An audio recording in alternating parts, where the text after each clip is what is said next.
speech. Now, as all of you know, we've got a website set up. It's called itslikewow.tripod.com.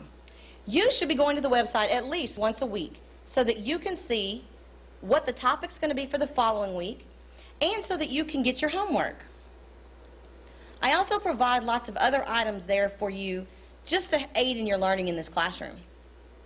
This week I called it WOW, without words, meaning what? Nonverbal, that's right. So on the home page you had some information, then you had a lesson. On the next page, very easy to navigate. There was a video you were to watch here, which you'll have a small quiz on in a little while. Then you also had a homework page. I called it applications. Kind of tricked you with that, right? Okay, you were supposed to read. It has an RSS feed. It also has flashcards that were made to help aid you in this class. So there's lots of things there to assist you, so be sure you're checking that out each week. There's also a guest book for you to sign that will verify your attendance in the online portion of this class. It will ensure your participation grade and also that you're prepared for the class. Okay, I know you guys see the text, the guy with the cell phone on there. And I'm always telling you guys, don't text in class, right? Well, I decided that for today only, that if I can't beat you, I'm just going to join you. So we're going to play a little game as we go through the lecture today. This game will run through the whole hour and a half that we're in here. It's called Cell Phone Jeopardy Text. And the way it works is, I'm going to give you a cell phone number, and you're going to text the answers to certain questions, and it will earn you points. Here are the questions here.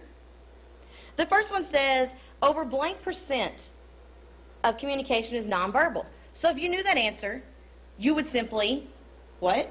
Text that answer to the number I'm going to give you. And the first one that texts it to me right will get 2 points. You can use that on a speech or a test. There's also some harder ones, such as take a picture of something naturally nonverbal occurring in the classroom and label it. Get that to me, that's 4 points. And you have to send it to me within this class here today, okay? Doesn't work once you leave. Okay, so let me give you guys the number that you're to text to. It'll be coming up on the smart board in just a minute, so be patient with it. Technology's got to catch up with us. Okay, we've got 5 questions that you can answer, so we're going to number this 1 through 5. And as I get text that are the right answers, we'll fill your names in, okay? So we'll know where we're at. All right. Now, let's get started with our lecture for today. Nonverbal communication. We're going to talk about one particular category today. How about proxemics? Proxemics, the study of space and distance. That you may not realize that there are some unwritten rules that relate to proxemics. For instance, have you ever been in an elevator and someone else enters? Where do they go? Do they come and stand right next to you? Do they turn and face you? No. Usually if there's 4 people or less, everybody kind of picks a corner. Look at it next time you're on an elevator. What would you do if somebody stepped onto the elevator and stood there looking directly into your face? Would you kind of freak out a little bit? It'd be different because it would break that unwritten rule of proxemics. How about at the movie theater? There's 15 people in the whole movies, and someone comes and sits in the chair right next to you. Did they invade your personal space? Are they in your little buffer zone when there were all these other seats? So we're going to talk about those things today, and oh wait, we've got our first text. Let's see who it is. Oh, it's from Keegan. Keegan says that she has a number 1 and she has a number 8. So a number 2 and a number 8, excuse me. So I'm assuming she's answering the second question. Am I right, Keegan? Okay. Keegan says there are 8 categories of nonverbal communication. Is this right? Do you know the answer?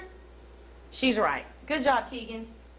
So we'll put Keegan up here. Now nobody else can answer number 2. It's been answered correctly. Okay? All right, so you keep thinking about those other ones as we go along. Okay, there's some concepts that I hope that you gain from today, that we're going to kind of talk about and expand on.